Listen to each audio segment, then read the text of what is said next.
Partager un même espace de travail dans un cadre agréable, c'est le principe du coworking. Depuis le printemps, la gérante d'un gîte rural de la Roche-Vineuse, en Saône-et-Loire, a créé un des rares espaces de travail en partage de la région.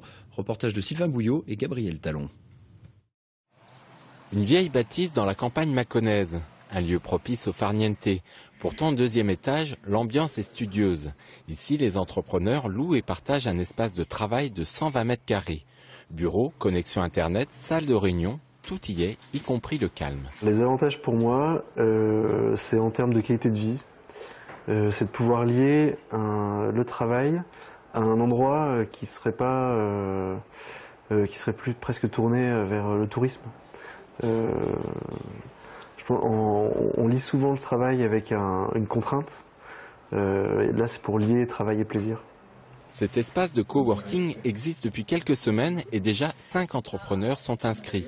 Qu'ils soient en entreprise individuelle, en société ou en auto-entrepreneuriat, tous ont été séduits par les formules de location, de 20 € par jour à 250 € par mois.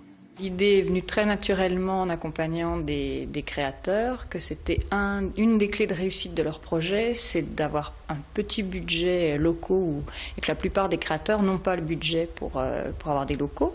Donc c'est chez eux et c'est pas toujours idéal de travailler dans sa cuisine, dans sa chambre. Donc c'était vraiment l'idée de répondre à un besoin local sur le Mâconnais. Au-delà de l'aspect financier, le coworking est pour certains de ces créateurs d'entreprises une façon de rompre l'isolement. Échanger avec les autres, les petits soucis pour pouvoir les résoudre et puis aussi partager les joies parce que des fois on a des devis qui se signent et on est content de le faire partager avec les autres. Le coworking est un espace de travail partagé mais également un lieu où chacun se nourrit de l'expérience de l'autre. Une façon aussi pour ces travailleurs indépendants de créer leur propre réseau.